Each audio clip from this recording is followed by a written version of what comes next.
На сушаке по весне я была во всей красе, танцевала словно белка в колесе. Ко мне внезапно подошла большая толстая герла и очень странную беседу провела. Я говорит, герла, работаю в райкоме, твои текста высовикуем в исполкоме, потом все это согласуем мы в горкоме, и ты споешь для нашего тепла.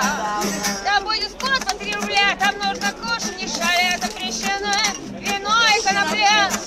Там нужно слушать и дышать, там нужно кушать, мороженое ложкой шевеля.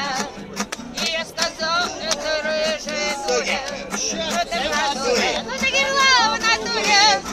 А вдруг туда припрется песня, а она сказала, нет, конечно, не придет, она будет там. Нет. Вот по 3 рубля там нужно слушать и шаля, запрещенное вино и конопля. Там нужно слушать не дыша, там нужно кушать не спеша, мороженое ложкой шевеля. Вот дома, да, дома, вся дорога.